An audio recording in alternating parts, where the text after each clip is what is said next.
Amin,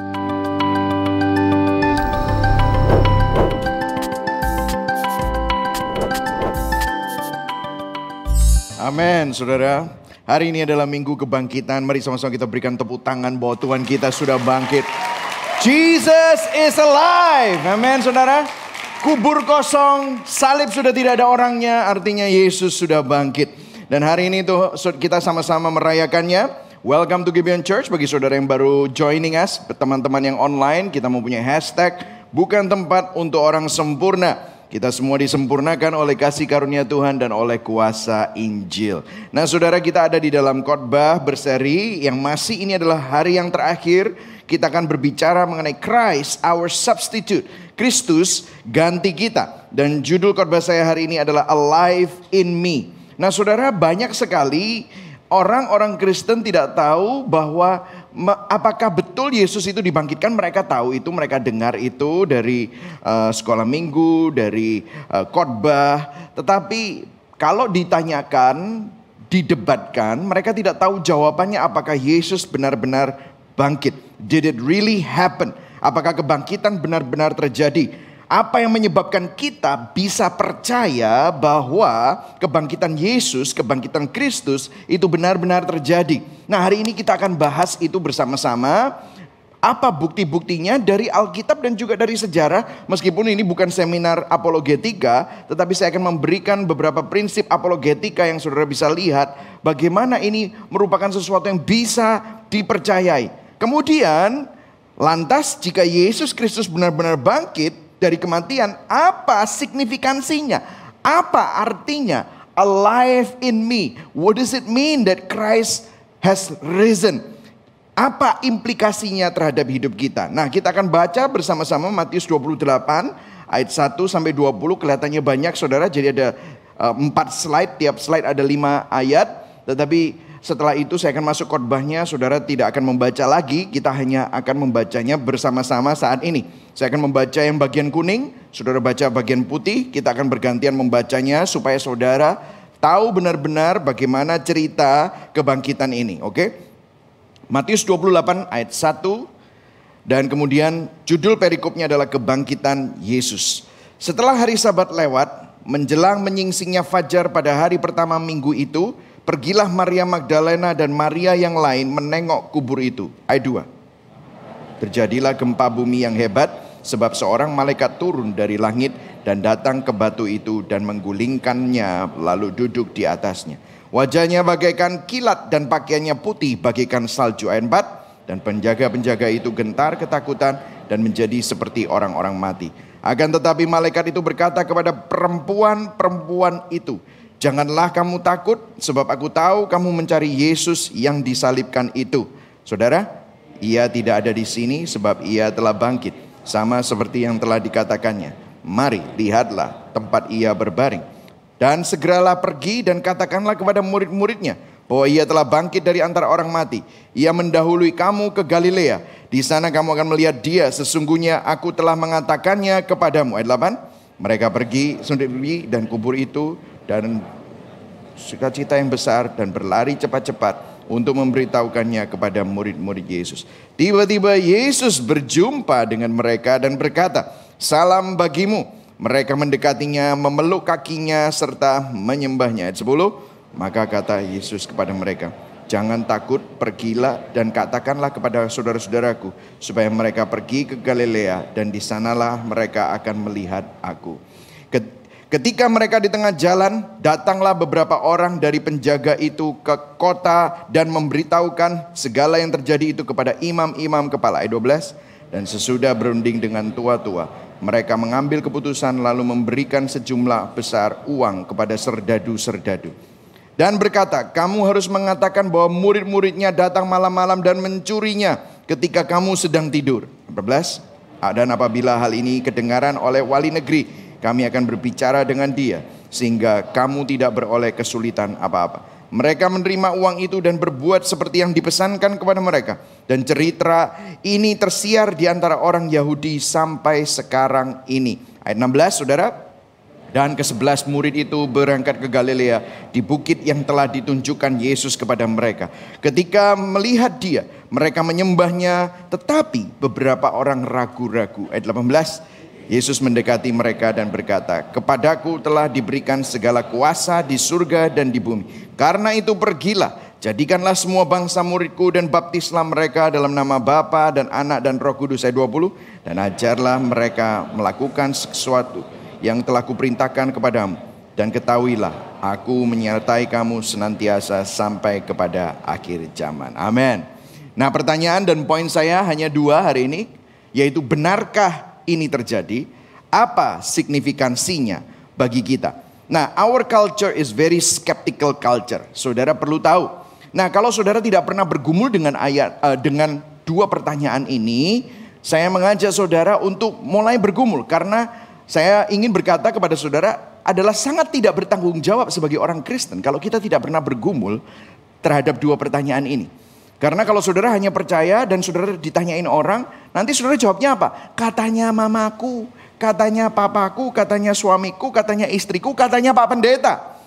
Tetapi saudara tidak bisa membuktikannya dan menjadi secara yakin. Saya menjadi seorang Kristen, saya meskipun dibesarkan dalam iman Kristen, tetapi pada waktu saya sudah mulai dewasa dan mempunyai pendirian sendiri dan pikiran saya sendiri, saya membandingkan berbagai macam ajaran agama. Dan setelah saya membandingkan segala sesuatu itu dalam kekristenan, apa keunikannya?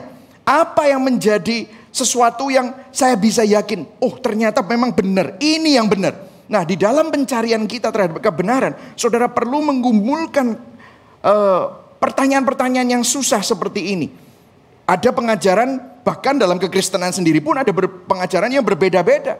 Jadi waktu saya benar-benar yakin saya mau jadi hamba Tuhan, saya udah berusaha untuk mencari kebenarannya. Apakah benar-benar ini saya akan mendedikasikan diri saya kalau benar-benar untuk menjadi hamba Tuhan, maka saya harus tahu kenapa saya jadi orang Kristen. Kenapa Kristus harus mati? Hari Jumat yang lalu kita sudah mendengar, kita sudah membahas bagaimana signifikansi kematian Kristus. Why? Alasan teologisnya. Nah, ini harus dijawab oleh kita semua. Dan ini adalah misi kita juga di Gibeon Church, untuk memastikan saudara ngerti. Yang setuju katakan amin. Amin saudara ya. Supaya saudara ngerti. Bahkan tadi saya sudah bilang, di dalam pengajaran kekristenan sendiri ada pengajaran yang berbeda-beda. Kalau akhirnya saudara, saya mantap dengan misalnya teologi reform, itu ada sebabnya saudara. Karena saya sudah melihat ada Arminianisme, kemudian Molinisme, semi-pelagianisme. Ini banyak sekali dipelajari oleh banyak orang dan diajarkan di gereja-gereja. Dan makanya waktu kita akhirnya kembali, bahkan saya pun juga harus memahaminya. Banyak pendeta nggak paham tentang teologi mereka, di mana mereka berdiri. Makanya pengajarannya simpang siur. Makanya kalau ngomongin tentang teologi yang baik, itu teologi yang sesuai dengan Alkitab, konsisten dengan logika, koheren dengan realita.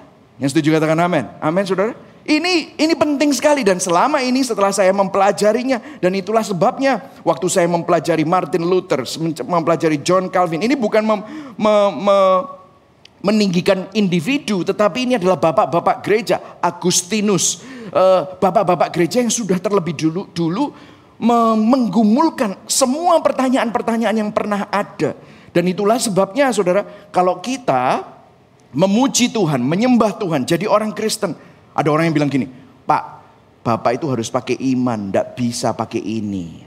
Wah, kelihatannya benar ya saudara. Oh ciamik kon. Loh, firman Tuhan bilang apa? Markus 12 ayat 30. Kasihlah Tuhan Allahmu dengan segenap hatimu, dengan segenap jiwamu, dan dengan segenap akal budimu. Loh, kalau kita tidak bisa srek dengan rasio kita juga, maka kita tidak sesuai dengan firman Tuhan. Ada yang bilang gini, kalau saya nyembah Tuhan itu pakai ini. Wah, gitu kan saudara. Kalau di Gibeon itu pakai ini. Wah, gitu saudara.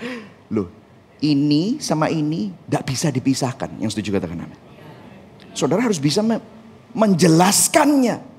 Jadi saudara harus tahu, kalau kebangkitan Kristus ini diberitakan di mana-mana, ini benar-benar terjadi nggak sih? Pelajari. Nggak cukup hanya dengar kata orang. Saudara sendiri juga pelajari.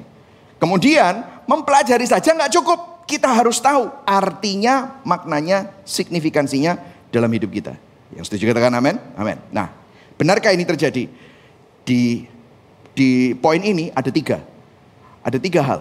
Kalau saudara lihat, nomor 1, keberadaan saksi para wanita. Yang kedua, para saksi mata yang tidak mudah tertipu. Karena kita akan lihat konteks pada waktu itu seperti apa. Kemudian yang ketiga, perubahan hidup radikal atas para saksi mata. Bahkan mereka rela mati.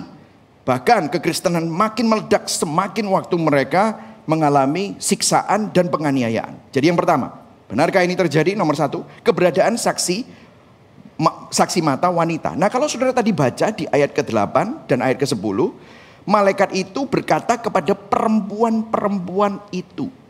Nah, saudara, saksi pertama dari kebangkitan Kristus di dalam keempat Injil, yaitu Matius, Markus, Lukas, dan Yohanes adalah para wanita. Nah, saudara dengarkan saya, konteks zaman itu adalah masyarakat yang sangat paternalistik. Saudara tahu paternalistik itu adalah masyarakat yang mengunggulkan kepemimpinan pria. Jadi wanita itu dianggap sebagai warga kelas 2. Wanita tidak bisa voting. Wanita bahkan kalau ada sebuah tindakan kriminalitas, dia tidak bisa dijadikan saksi di pengadilan, saudara. Jadi wanita itu adalah second class citizen dan wanita itu tidak bisa memiliki properti, bahkan dia adalah properti dari seorang pria. Nah, ini yang terjadi karena pada waktu itu masyarakat paternalistik. Saya nggak bilang bahwa Alkitab setuju dengan itu. Saya nggak bilang bahwa kekristenan itu mendukung paternalistik, bukan. Tetapi konteks zaman itu, ya, konteks zaman itu. Jadi saudara, kalau peristiwa kebangkitan Yesus hanyalah isapan jempol, maka untuk meyakinkan laporannya, seharusnya keempat Injil ini tidak menempatkan para wanita untuk menjadi saksi mata. Betul atau tidak? Iya kan? Ngapain? Malah kalau bisa disembunyikan. Karena hal itu tidak membantu kredibilitas penulisnya. Waktu mereka dengar, yang lihat siapa? Maria Magdalena. Yang lihat siapa? Maria yang satunya itu. Yang lihat siapa? Beberapa wanita-wanita yang lain. Tidak ada yang percaya, saudara. Bahkan murid-muridnya sendiri pertama-tama nggak percaya. Sampai murid-muridnya kalau di Injil yang lain ya, mereka pergi dan melihat, oh benar kuburnya kosong. Nah, ini merupakan sesuatu yang kita perlu cermati. Kenapa? Kalau ini benar-benar adalah kampanye pembohongan publik, ya, pembohongan publik atau konspirasi, semestinya mereka tidak menulis bahwa saksi mata pertama adalah wanita. Nah, dikatakan gini, N.T. Wright, dia berkata dia seorang penulis dan scholar terutama terhadap The Resurrection of Christ. Di dalam bukunya The Resurrection of the Son of God, ini paraphrase ya. Even though women were the first eyewitness, there would have been tremendous incentive on the part of the Christian authors of the gospel not to have mentioned it.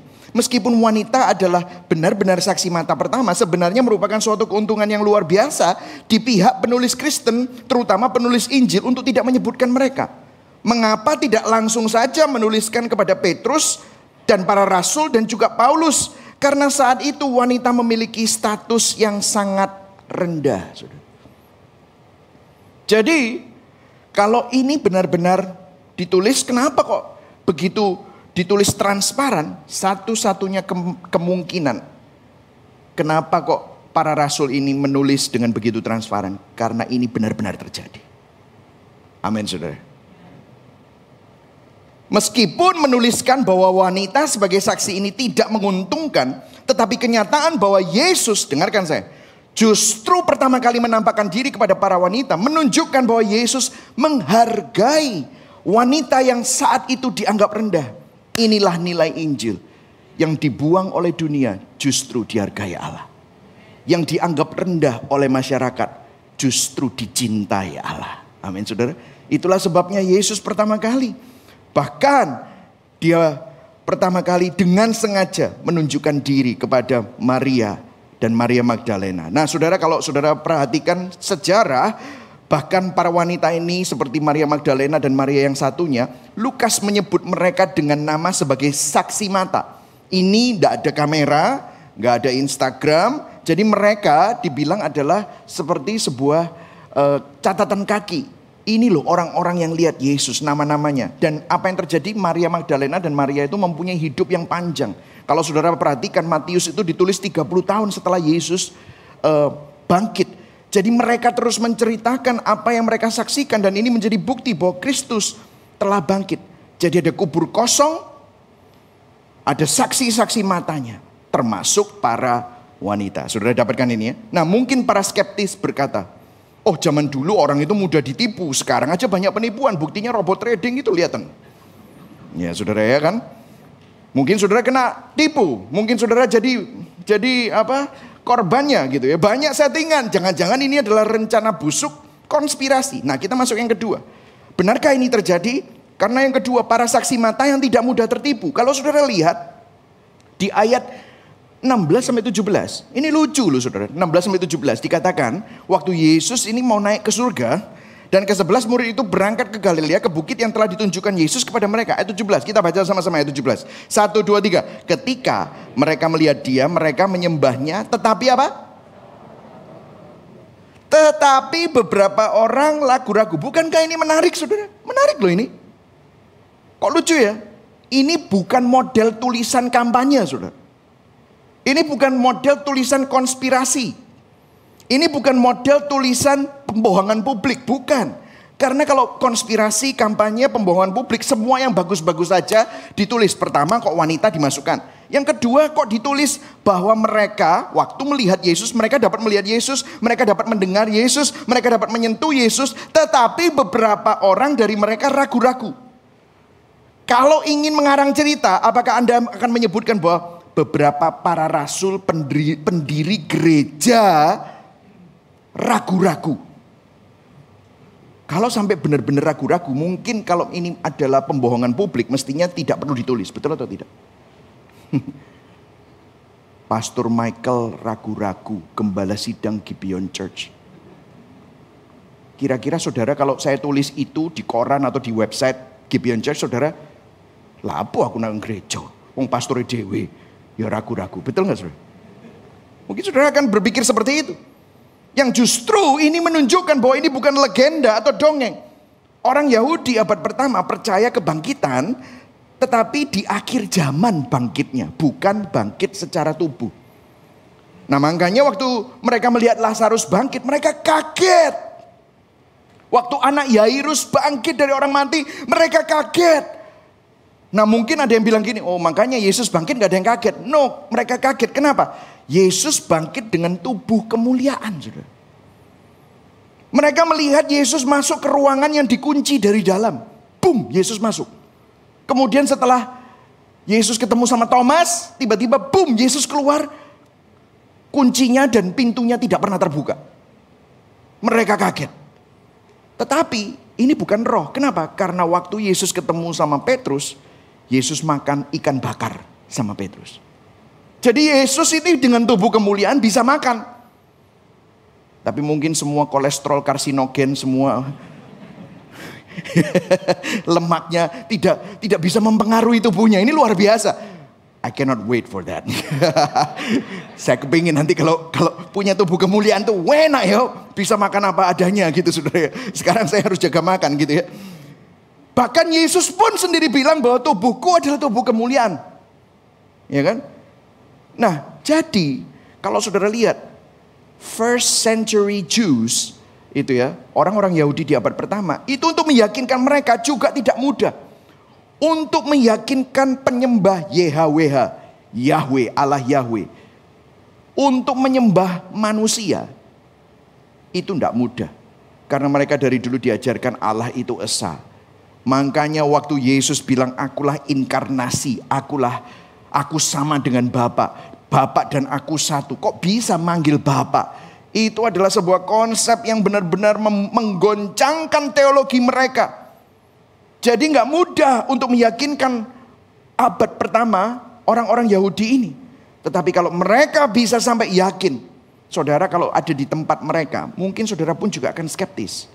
Tetapi kenapa kok mereka bisa yakin? Karena mereka benar-benar melihat dan merasakan dan takjub. Kalau saudara perhatikan, mereka juga baru kecewa.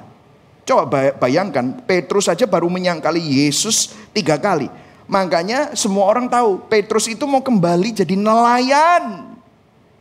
Tetapi kalau kita pelajari, tiba-tiba Petrus berubah. Jadi apa yang terjadi?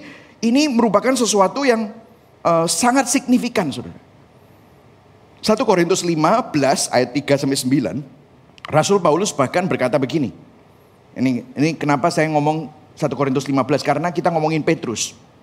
Di sini saya akan bacakan kepada saudara, ada 5 akun, 5 saksi yang disebutkan oleh Rasul Paulus.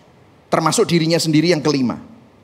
Kemudian dari kelima ini kalau kita perhatikan, ini saya akan bacakan. Sebab yang sangat penting telah kusampaikan kepadamu, yaitu apa yang telah kuterima sendiri, ialah bahwa Kristus telah mati karena dosa-dosa kita sesuai dengan kitab suci.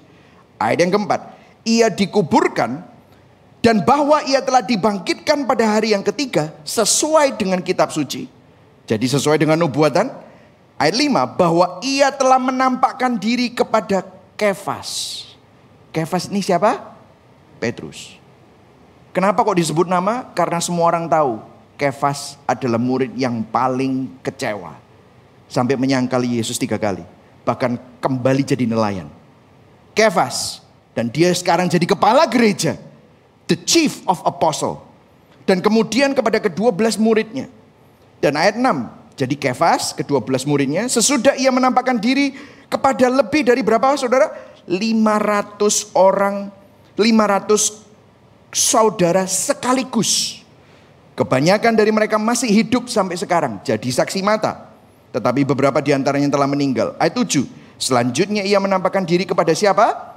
Yakobus. Kemudian kepada semua rasul. Nah, Yakobus ini saya akan jelaskan nanti. Dan yang paling akhir dari semuanya, ia menampakkan diri juga kepadaku. Yaitu Paulus sendiri. Namanya Saulus dan Paulus, ya. Paulus nama Romawi, Saulus nama Yahudi. Sama seperti anak yang lahir sebelum waktunya. Ayat 9, karena aku adalah yang paling hina dari semua rasul, bahkan tidak layak disebut rasul sebab aku telah menganiaya jemaat Allah. Jadi kalau saudara lihat saksi matanya menurut Paulus itu adalah Kefas. Karena Kefas akhirnya jadi kepala rasul. Kemudian yang ke-12 muridnya, lebih dari 500 orang sekaligus. Yakobus. Yakobus ini siapa? Kenapa disebut? Saudara tahu kalau saudara pelajari sejarah gereja, Yakobus ini saudaranya Yesus. Saudara coba bayangkan diri saudara. Kalau kokomu ngomong, aku ini Mesias, anak Allah. Saudara bilang, oh kokoku gak kebek, gendeng. Dan that's exactly what happened. Saudara tahu waktu Yesus mengajar di Bait Allah dan dia bercerita bahwa dia ada sebelum Abraham. Dan dia cerita bahwa dia dan Allah satu. Orang-orang udah mulai marah. Saudara tahu keluarga Yesus termasuk sama mamanya itu maksudnya didampingi oleh mamanya Yesus, Maria. Saudara-saudaranya Yesus suruh Yesus pulang. Sudah pulang, jangan bikin malu nama keluarga. Kamu itu gila ya. Kita ini semua dijadiin kambing hitam sama komunitas. Bilang kamu itu Mesias, kamu inkarnasi Allah, jangan aneh-aneh. Yakobus salah satunya. Makanya waktu, mungkin ya kalau saudara, ini saya ya. Makanya Yakobus waktu ngelihat Yesus ditangkap, Yesus diadili di depan Imam Kayafas, dia cuman aduh. Dulurku rek. Gitu saudara bilang gitu. Ngopi ambil koncoku, bola dulurku sampel memang. Saudara mungkin ya, itu orang Surabaya kayak gitu ya. Gak melok-melok aku gitu. Biarno. Nah, apa yang terjadi? Kok bisa? Saudara tahu Yakobus ini? Dialah yang menulis kitab Yakobus. Saudara tahu dia jadi apa? Dia jadi Bishop of Jerusalem. Dia jadi kepala gereja di Yerusalem. Jemaatnya puluhan ribu. Saudara. Dan akhirnya dia mati, dilempar dari bumbungan Bait Allah ke bawah. Sebelumnya dirajam batu dulu. Terus dia mati dilempar dari bumbungan Bait Allah. Penganiayaan. Kok bisa? Karena ada tertulis bagaimana dia ketemu sama Yesus lagi. My brother. Loh, aku lihat kamu disalib. Dari jauh saudara, karena dia gak berani. Aku lihat kamu mati. Baru karena dia mendengar semua klaim-klaimnya Yesus. Dia mendengar semua khotbah-khotbahnya Yesus. Dia mungkin kagum awalnya, tapi kemudian dia pikir ini sudah nyeleneh nih saudaraku. Ini sudah kacau. Sampai akhirnya dia sadar. Semua yang dikhotbahkan Yesus. Semua yang dilakukan Yesus. Bahkan kematiannya dia prediksikan. Dan dia adalah seorang Yahudi yang mempelajari Torah. Dia mempelajari semua nubuatan-nubuatan. Dan dia melihat ternyata brothernya ini, mamanya cerita, aku sudah hamil. Dia melalui kandungan Roh Kudus. Finally, Yakobus jadi seorang yang radikal. Kenapa kok sampai ditulis Yakobus itu? Karena dia adalah orang yang paling susah untuk percaya. Tetapi dia menjadi seorang kepala gereja. Dan yang terakhir adalah Paulus. Paulus mempunyai surat untuk membunuh jemaat kekristenan. Karena dia berpikir dia membela nama Tuhan. Dia membela keadilan bahwa ini adalah pengajaran-pengajaran sesat ini harus dibasmi atas nama Yahweh. Tetapi dia ketemu, Saulus, Saulus, kenapa engkau menganiaya aku? Di dalam perjalanan di Damaskus ada sebuah terang. Yang dari situ dia sampai jatuh dari kuda dan dari situ keluarlah suara yang tadi berkata seperti itu. Dan sejak saat itu dia ada di bawah discipleship Ananias. Dan gereja di sana. Kemudian dia menjadi salah satu penulis Injil. Nah saudara lihat. Gak mudah untuk meyakinkan orang-orang ini untuk percaya. Tetapi semua mereka percaya. Amin saudara. Kemudian yang ketiga. Perubahan hidup radikal atas para saksi mata. Para murid mengalami perubahan hidup yang begitu radikal. Bahkan berani sampai mati. Nah kalau saudara baca mengikuti apologetika Indonesia. Saya mengambil kutipan dari sahabat saya Bejoli, ya. Dia bilang begini, jika murid-murid hanya berhadapan dengan kubur kosong, maka itu berarti jasad Yesus dicuri. Kuburnya kosong tapi nggak pernah ketemu sama Yesus. Nggak pernah menampakkan diri, maka jangan-jangan jasadnya memang dicuri. Dan sampai sekarang orang Yahudi percaya bahwa jasad Yesus itu dicuri. Tetapi yang kedua, ya yang ini, ya. Jika kubur masih terisi tapi muncul penampakan Yesus, berarti murid-murid mengalami apa? Halusinasi. Murid-murid sedang berhalusinasi. Tetapi jika tanpa, nggak ada kubur kosong, nggak ada penampakan, tetapi mereka memberitakan Injil, berarti murid-murid apa? Berkonspirasi, betul nggak? Ada konspirasi ini. Which is ini yang dituduhkan oleh banyak orang. Tapi ini tidak terjadi. Kenapa? Karena ada penampakan Yesus. Tapi penampakan Yesus gak sendirian. Kita lihat kuburnya kosong. Hanya kombinasi antara kubur kosong dan penampakan badania Yesus berulang kali. Diulang-ulang. Yang akhirnya membuat mereka percaya bahwa Yesus telah bangkit dari antara orang mati. Makanya di Kisah Para Rasul dikatakan bahwa kita ini saksi. Gak heran mereka menyebut diri saksi. Bahkan, saya tambahkan ini. Bahkan sampai mati. Yang setuju katakan amin. Markus, sang penulis Injil Markus, meninggal, tubuhnya diseret hidup-hidup dengan kuda di Alexandria di Mesir. Tubuhnya hancur tersayat-sayat oleh batu-batuan tajam di jalanan. Sebelumnya dia disiksa. Kira-kira kalau saudara konspirasi, saudara tahu caranya polisi untuk menangkap bandar-bandar narkoba atau gangster-gangster atau apapun itu, mereka ngapain? Dipisah ruangannya. Kamu bilang ceritanya sama ya. Koncomu itu loh sudah ngomong bahwa kamu ini gini. Masa ya? Ayo kamu mau nggak? Kamu duluan. Ayo ada apa lagi nggak? Akhirnya apa? Mereka diadu domba satu dengan yang lain. Apa yang terjadi? Sehingga akhirnya mereka menceritakan kebenarannya dan yang satunya ditangkap. Akhirnya dia bebas. Kan seperti itu saudara ya. Selalu permainannya seperti itu. So Anda kira cara itu baru terjadi sekarang? Caranya sama dari dulu. Nah apa yang terjadi dengan murid-murid ini? Mereka bukan cuma hanya diinterogasi. Tetapi mereka disiksa. Waktu disiksa. Coba saudara disiksa. Kalau itu bohong dan itu semua konspirasi. Mungkin pukulan pertama masih oke. Kalau saudara sudah benjut semua bilang. Ya menyerah. Ampun. Pasti akan begitu. Kok berani mereka terus kekeh? Karena apa? Memang benar. Memang benar-benar dilakukan itu. Lukas, penulis Injil Lukas, meninggal mengalami banyak penyiksaan di penjara selama masa pelayanannya bersama Paulus dan Petrus. Petrus disalibkan terbalik dengan kepala menghadap ke bawah.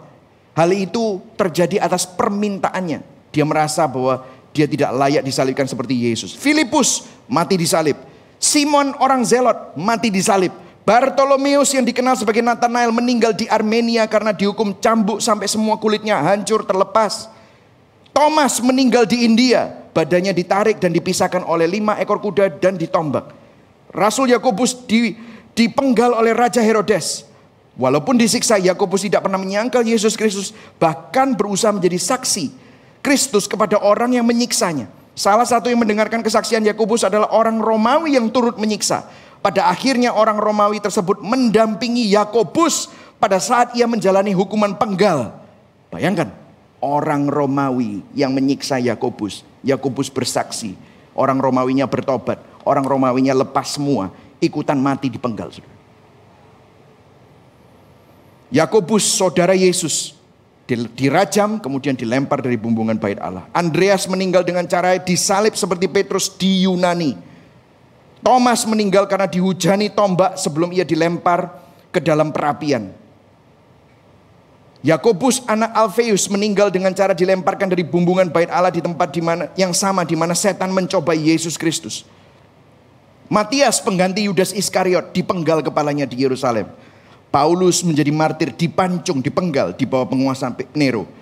Yudas, bukan Yudas Iskariot ya saudara, juga sering disebut Yudas Tadeus, meninggal karena disalibkan. Yudas mengabarkan ajaran Kristus di Yudea, Samaria, Libya, Mesopotamia, Beirut, Edessa. Dia disalibkan bersama dengan Simon orang Zealot di Beirut. Yohanes satu-satunya yang tidak mati martir. Yohanes dibuang di Pulau Patmos. Tetapi sebelumnya dia sempat dihukum mati dengan cara direndam dalam minyak yang mendidih. Tubuhnya melepuh semua, namun Tuhan berkehendak lain. Dia masih hidup dan pada waktu di Patmos dia menulis buku kitab Wahyu. Stefanus dirajam sampai mati oleh orang banyak. Yang nyuruh siapa? Rasul Paulus. Nah saudara lihat perubahan hidup yang radikal dari para rasul. Dan saudara kalau lihat pengajarannya sampai menggoncangkan dunia. Ribuan orang, bahkan ribuan orang itu pun juga mengalami penganiayaan. Dan mereka sampai terus mereka mati, mereka dibunuh gladiator, dimakan singa, dimakan binatang buas oleh beruang-beruang besar. Kok bisa? Bahkan seorang gladiator pada waktu mereka membunuh orang-orang Kristen ini. Ada seorang gladiator yang sampai menulis memoir. Saya selalu membunuh banyak orang. Dan setiap kali orang mau dibunuh, saya lihat matanya.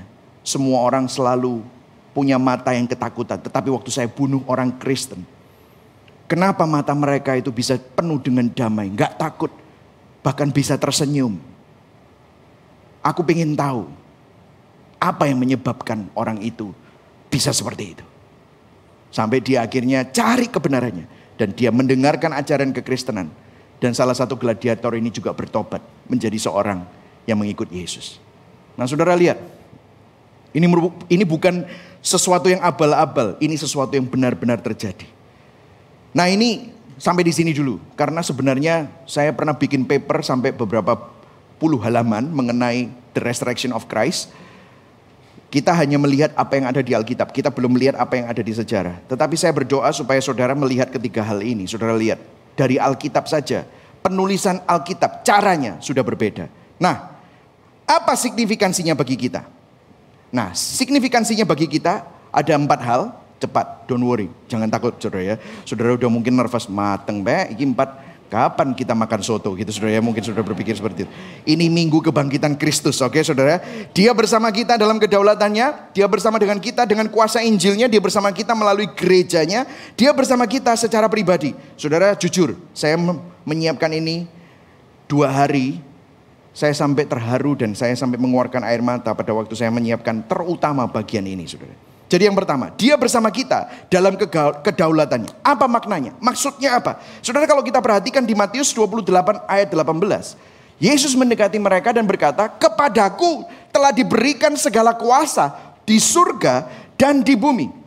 Nah, Alkitab juga mengatakan bahwa ketika Yesus dibangkitkan dari kematian, dia naik ke surga dan dia duduk di sebelah kanan Allah Bapa yang Maha Kuasa. Betul ya saudara? Apa artinya? Ini bukan hanya retorika. Ini bukan hanya sekedar fakta yang hanya ditulis untuk supaya kita tahu. Tetapi dengarkan saya. Duduk di sebelah kanan. Otoritas yang diberikan. Segala kuasa di surga dan di bumi. Ini adalah tempatnya Perdana Menteri. Seseorang yang duduk di sebelah kanan raja adalah pribadi yang menjalankan suatu kerajaan dan memerintah serta melaksanakan kehendak raja. Ketika Yesus berkata, aku dibangkitkan dari kematian, aku menyertai kamu. I will be with you. Itu ayat 20-nya. Yang dia maksudkan adalah, dengarkan saya, aku bertanggung jawab atas seluruh sejarah. Segala kuasa di surga dan di bumi sudah diberikan kepadaku. Nah, dengarkan saya, maksudnya apa? Melalui kematian salib dan kebangkitan Kristus, melalui kebangkitannya, Kristus memegang kendali dan berdaulat atas segala sesuatu yang terjadi dalam sejarah dan atas hidup kita semua.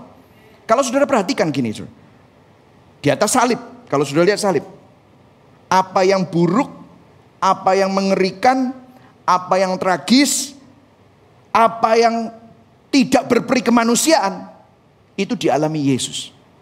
Betul saudara? Waktu saudara lihat salib, ini apa bagusnya?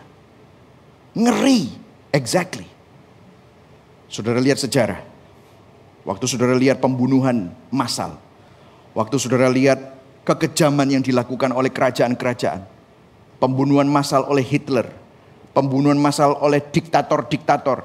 Pembunuhan massal oleh kerajaan-kerajaan Romawi. Persia. Nebukadnezar. Mengerikan. Itu semua juga dialami oleh Yesus. Tetapi pada hari yang ketiga, Yesus mengalahkan semua kengerian itu.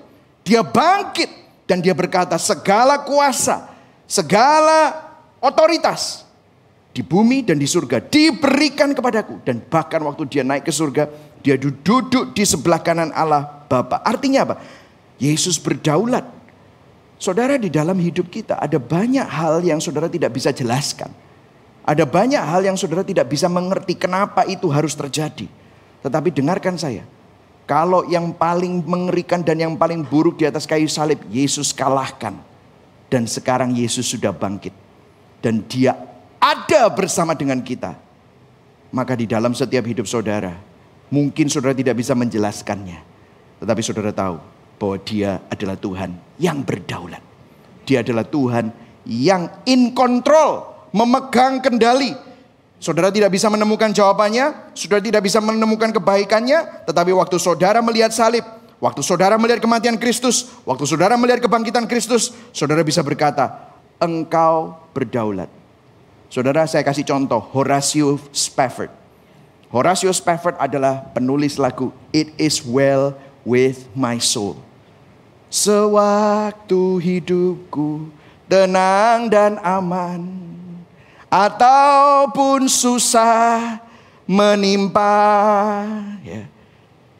Dia bilang, it is well with my soul. Waktu hidupku tenang dan aman, ataupun susah menimpa. Saudara tahu apa susahnya? Karena dia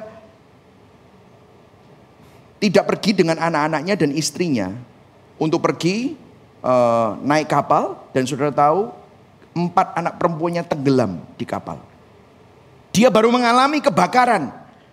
Kantornya kebakaran, makanya dia harus ngurus kantornya. Mestinya pergi vacation keluar bersama dengan keluarganya. Tetapi keempat anaknya ini yang pergi duluan dengan istrinya meninggal tenggelam. Dia tidak bisa menemukan jawabannya kenapa. Bisnisnya hancur, kantornya kebakaran, anaknya mati, dia tidak bisa melihat kebaikannya. Tetapi waktu dia melihat salib Kristus, waktu dia melihat kematian Kristus, waktu dia melihat kebangkitan Kristus, dia bisa berkata, Tuhan berdaulat atas sejarah, bahkan atas sejarah hidupku. Karena anakku sekarang sudah selesai dari penderitaannya, aku yang masih terus.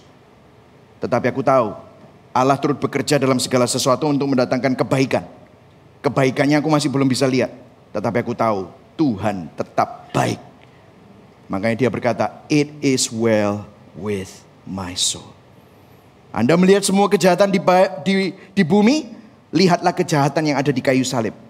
Apakah Anda melihat penderitaan di bumi? Lihatlah penderitaan di atas kayu salib. Anda melihat ketidakadilan, pengkhianatan, penolakan yang ada di bumi? Lihatlah ketidakadilan dan pengkhianatan dan penolakan yang dialami Yesus. Apakah Anda melihat betapa mengerikannya kejahatan di bumi? Lihatlah betapa mengerikannya penderitaan di atas kayu salib. Namun pada akhirnya apa yang terjadi? Apa yang terjadi pada Yesus? Yesus dibangkitkan. Yesus dibangkitkan. Kenapa? Penderitaan salib mengarahkan kita kepada berkat terbesar. Kejahatan salib mengarahkan kita kepada kebaikan Tuhan. Kengerian salib mengarahkan kita kepada kabar baik yang terbesar. Kematian di salib mengarahkan kita kepada kemenangan atas maut. Kehidupan yang kekal. Berikan tepuk tangan buat Tuhan Yesus. Amin, saudara. Ini yang salib lakukan. Ini yang kebangkitan Yesus nyatakan. Saudara, dengarkan saya. Yesus adalah orang yang membangkitkan orang mati dari kematian. Menyembuhkan orang sakit sehingga dia tahir. Memberikan penglihatan kepada orang buta. Banyak murid-muridnya makanya kecewa waktu Yesus mati di atas salib. Harapan mereka sirna. Orang yang nyembuhin penyakit, orang yang bangkitin orang mati, kok mati? Tetapi Yesus gak mati. Pada hari yang ketiga Yesus bangkit. Artinya apa? Bahkan kematian pun dikalahkan. Dengarkan saya. Bukan cuma penyakit yang dikalahkan. Bukan cuma kematian jasmani yang dikalahkan. Kematian kekal pun dikalahkan. Yesus bukan hanya menyembuhkan penyakit. Yesus bukan hanya menaklukkan alam. Dia berjalan di atas air. Dia bilang, angin tenanglah. Angin diam. Dia bukan hanya mengubah air menjadi anggur. Bahkan kematian pun harus bertekuk lutut di bawah kaki Yesus. Sehingga kalau saudara mati hari ini, mati kapanpun, itu bukan upah dosa. Masih ingat upah dosa adalah maut? Waktu engkau harus mati pun, Yesus menyambut kamu. Welcome home. Karena saudara masuk kepada kehidupan yang kekal. Saudara gak perlu takut. Amin, saudara. Selanjutnya, dia bersama dengan kita dengan kuasa Injilnya. Apa maksudnya? Kalau saudara perhatikan, Matius 28 ayat 18 sampai 20 dikatakan, kepadaku telah diberikan segala kuasa di surga. Karena itu pergilah. Jadikanlah semua bangsa muridku dan baptislah mereka dalam nama Bapa, Anak dan Roh Kudus. Ayat 20, dan ajarlah mereka melakukan segala sesuatu yang telah kuperintahkan kepadamu. Nah, saudara dengarkan saya, Yesus menghubungkan kehadirannya. Karena begini, kalau saudara lihat di sini, ketahuilah aku menyertai kamu senantiasa. Tetapi apa? Sebelumnya ada apa? Pergilah dan ajarlah, jadikan. Jadi saudara gini, Yesus menghubungkan kehadirannya melalui pelayanan firman dan Injilnya. Saudara, dengarkan saya.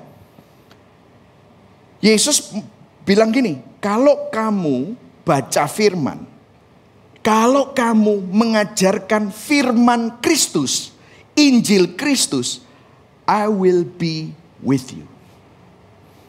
Maksudnya apa? Nah, saudara, ada beberapa banyak. Kalau saudara baca banyak surat-surat Paulus, itu banyak kata-kata seperti ini. Ia datang dan memberitakan damai sejahtera kepada kamu yang jauh dan damai sejahtera kepada mereka yang dekat. Ini hanya salah satu dari banyak ayat ya. Tetapi saya hanya pakai ini karena ini paling jelas. Ia di situ adalah huruf besar.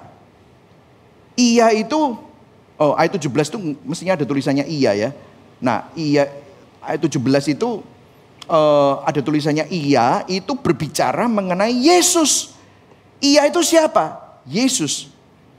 Nah, waktu kita bicara Yesus, yang nulis ini adalah Paulus. Loh, kapan Yesus datang ke Efesus? Padahal Yesus nggak pernah datang ke Efesus. Yesus itu kan sudah berangkat naik ke surga. Kapan ini terjadi? Karena ini Paulus bicara sama jemaat Efesus di Asia Kecil. Apakah Kristus pernah pergi ke Asia Kecil? Semua gereja yang Paulus tulis berada di Asia Kecil. Apakah Kristus pergi ke Asia Kecil? No. Lalu kenapa Paulus bicara ia, Yesus? Yesus itu datang dan memberitakan Injil. Gini, dengarkan.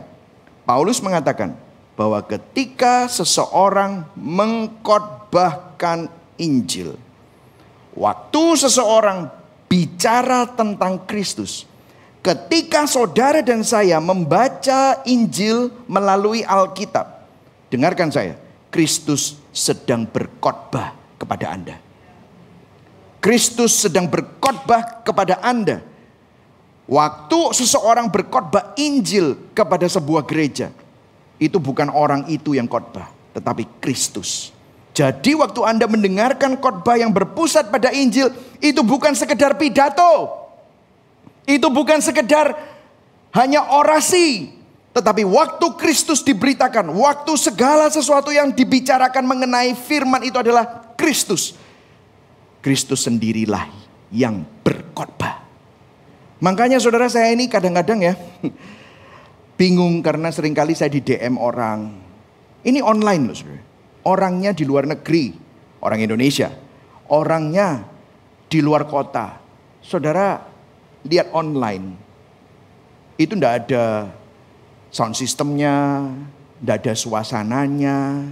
Mereka hanya lihat online. Saya sampai tanya, Bapak lihat online-nya, Ibu lihat online-nya, adik lihat online-nya, itu lewat apa? TV pakai.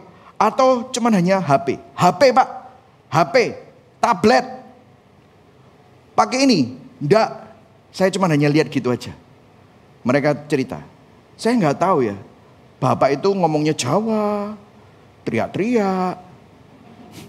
Itu gaya saya rupanya ya. Tapi Pak, saya dengarkan beberapa series, dia cerita Exodus, kitab Roma. Saya bisa nangis terseduh-seduh. Saya bisa menemukan cinta saya kepada Kristus. Saya cuma bilang, itu bukan saya Pak. Karena apa? Karena Kristus sendiri yang khotbah sama Bapak. Saya nggak tahu berapa kali orang datang, seorang pengunjung. Dia terus kembali ke Gibeon Church waktu mereka ngobrol-ngobrol sama saya. Saya nggak tahu Pak. Saya cuma dengerin tentang Kristus. Saya nggak bisa berhenti nangis. Saya melihat saya orang berdosa Pak. Tetapi saya melihat Kristus begitu mencintai orang berdosa. Saya cuma bilang, itu bukan saya Pak. Kenapa? Kristus yang khotbah langsung. Karena itu firman berkata apa? Jadi iman timbul dari apa? Dan pendengaran oleh firman Kristus. Kalau Kristus, Injil itu dibagi. Dan itu benar-benar saudara dengar. Itu benar-benar Kristus yang bicara. Yang setuju katakan amin. Makanya Lukas 24 itu ceritanya dua orang yang Emmaus, gak usah dibaca. Saya cuma tunjukkan aja.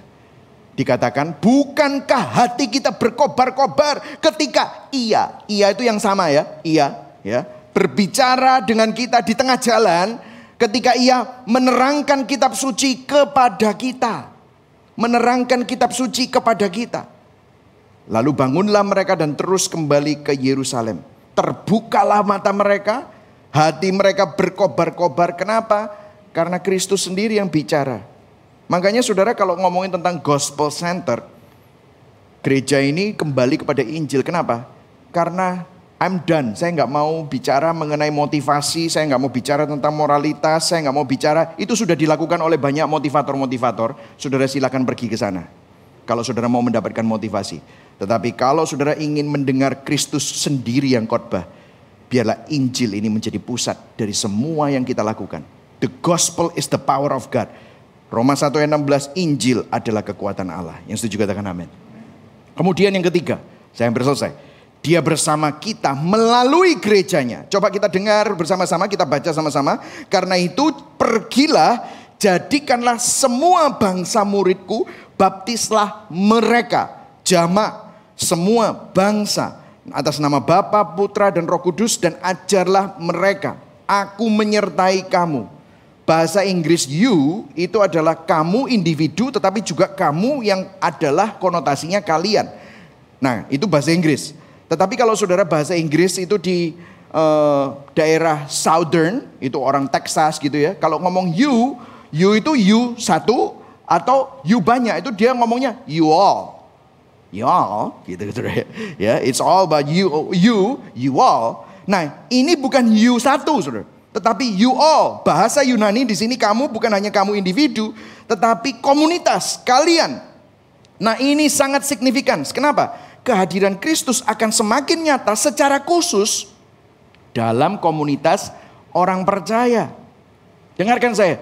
C.S. Lewis pernah menulis tentang bagaimana dia kehilangan sahabatnya. Ada 2 orang sahabat dan satu sahabatnya ini meninggal. Dan dia bilang, aku kehilangan seakan-akan jati diriku.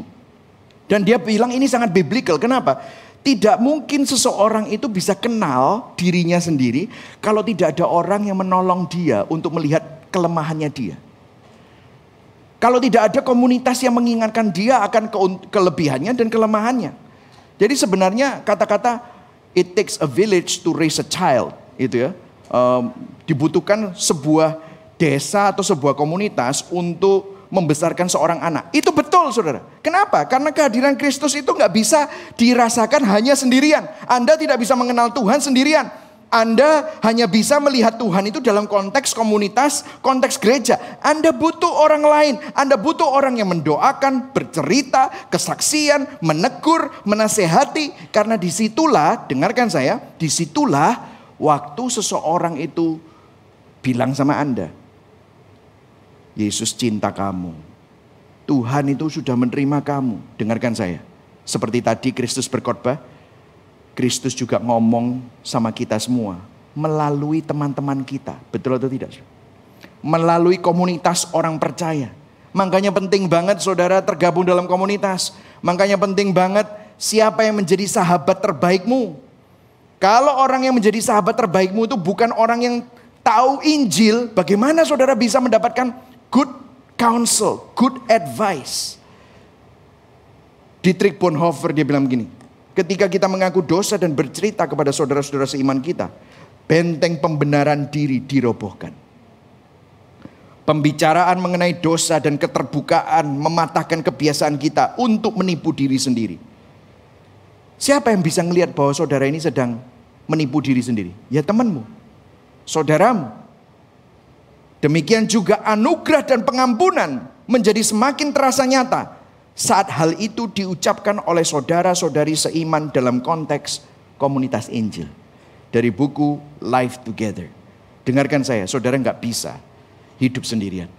Tetapi waktu saudara bersama dengan sebuah komunitas dan komunitas itu pada waktu saudara cerita pergumulanmu, waktu saudara minta didoakan, waktu saudara cerita tentang kelemahanmu, terus kemudian mereka bilang sama kamu, meskipun kamu lemah, Kristus tetap mengasihi kamu. Meskipun kamu tidak mampu, Kristus akan memampukan kamu. Waktu mereka ngomong gitu, sebenarnya Kristus yang ngomong sama kamu. Yesus yang ngomong sama kamu. Karena Kristus pakai gerejanya. Makanya ajarlah, aku menyertai kamu dalam konteks apa? Gereja. Dan yang terakhir, saudara. Yang terakhir, dia bersama setiap kita secara pribadi. Apa maknanya ini? Kalau saudara perhatikan di sini, yang terakhir adalah aku menyertai kamu senantiasa sampai akhir zaman. Saudara, Kristus senantiasa hadir dalam lika-liku kisah kehidupan kita. Saudara, saya sering sekali hadir di dalam sebuah ibadah penghiburan. Dan kalau saudara perhatikan, semua ibadah-ibadah penghiburan itu selalu ada ceritanya bagaimana orang ini di akhir hidupnya. Orang yang cinta Tuhan ya. Meskipun dia pernah sempat hancur. Meskipun dia pernah sempat membuat kesalahan. Mungkin hidupnya pernah ada perceraian. Mungkin ada perselingkuhan. Mungkin pernah ada penipuan. Mungkin ada hal-hal yang kelabu dalam hidupnya. Tetapi ada satu hal yang keluarganya tidak bisa pungkiri. Seakan-akan hidupnya ini selalu tidak bisa lari dari Tuhan. Selalu ada Tuhan di sana. Selalu ada Tuhan yang membawa dia bertobat. Selalu ada cerita bagaimana dia menemukan kasih Tuhan. Selalu ada cerita pemulihan. Selalu ada cerita bagaimana Tuhan tolong dia. Sehingga akhirnya sampai di akhir hidupnya, imannya tetap bertahan. Saudara tahu nggak? Inilah cerita di mana setiap manusia itu sebenarnya mendambakan sebuah happy ending di dalam hidupnya. Ada suatu happy ending yang dia cari. J.J. Tolkien ya, J.K. Tolkien, the author of Lord of the Rings, dia bicara begini. Ini orang yang bukan penulis Alkitab, dia bilang gini, the gospel contains a story that embraces the essence of all fairy tales. Injil berisi cerita yang mencakup esensi dari semua dongeng. Dan cerita ini telah memasuki sejarah dan dunia nyata melalui Injil. Oleh karena itu, Injil itu tidak menghapus legenda. Itu hanya menebus legenda, terutama bagian happy ending, akhir yang bahagia. Saudara pernah sadar gak? Sebuah film yang bagus, itu selalu banyak lika-likunya. Selalu ada ketegangannya. Selalu lakonnya kalah dulu. Selalu waktu ini hero-nya hampir mati, hampir hancur. Semua orang-orang ketakutan. Sebentar lagi pasti binasa. Tiba-tiba pada waktu puncaknya mereka menangis, mereka ketakutan, hampir mati, tiba-tiba boom, ada seseorang yang menolong mereka. Boom, selalu ada rescue. Selalu ada pahlawan. Dan kita suka akan hal itu. Kita obses terhadap cerita-cerita seperti itu. Kenapa kok kita menyukainya? Karena kita semua menghabiskan uang untuk nonton film itu. Menghabiskan uang untuk membuat film-film seperti itu. Menghabiskan uang untuk baca buku-buku seperti itu. Menghabiskan uang untuk buat buku-buku seperti itu. Kenapa? Karena itu adalah dambaan yang sejati dari setiap manusia. Kita semua mendambakan sebuah happy ending. Kita semua mendambakan sebuah cerita yang akhirnya selalu indah di dalam sebuah kehidupan. Dengarkan saya. Melalui kematian salib, melalui kebangkitan Kristus, Yesus selalu hadir dan menjadi happy ending di dalam setiap momen dalam hidup saudara. Makanya kalau saudara perhatikan, kalau orang yang cinta Tuhan, ceritanya selalu gini. Puji Tuhan, Tuhan tolong kita. Puji Tuhan, Tuhan tidak pernah terlambat. Puji Tuhan, meskipun aku sakit, tapi Tuhan pelihara aku. Betul gak saudara? Puji Tuhan, meskipun aku nangis, tapi aku tahu Tuhan gandeng tanganku. Puji Tuhan, meskipun aku sendirian, tapi Tuhan bersama dengan aku. Puji Tuhan, waktu suamiku meninggal, aku selalu ditemani oleh Yesus. Puji Tuhan, waktu anakku harus gugur, aku keguguran, Yesus mendampingi kita. Bukankah itu cerita-cerita kita semua? Melalui kebangkitan, melalui Yesus yang sudah bangkit, dia mengalahkan maut. Tidak ada lagi misery. Bahkan di dalam duka kita yang paling dalam, kalau sampai, dengarkan saya, kalau sampai hidup saudara, mungkin orang luar melihat, duh, hidup orang itu cek sorone misalnya. Begitu banyak kepedihan, begitu banyak kesusahan. Kalau orang itu ada di dalam Kristus, bahkan waktu dia mati pun, seakan-akan dia tidak pernah mengalami kebahagiaan. Waktu dia mati, happy endingnya adalah Kristus. Karena waktu dia mengakhiri hidup yang mungkin cuma 70 tahun, mungkin 60 tahun, mungkin 80 tahun di dunia ini. Tetapi waktu dia mati, ada sebuah pintu yang terbuka. Yesus menunggu di sana. Aku sudah bangkit. Supaya kamu gak usah takut akan maut. Karena aku sekarang menyambutmu masuk kepada kekekalan. Sekali lagi, Yesus jadi happy endingnya orang itu. Saudara, Yesuslah happy ending kita. He is alive in us. Dia hidup bersama dengan kita. Dia hidup mendampingi kita. Dia hidup di dalam kita. Dia pemegang hidup saudara dan saya. Yang setuju katakan amin.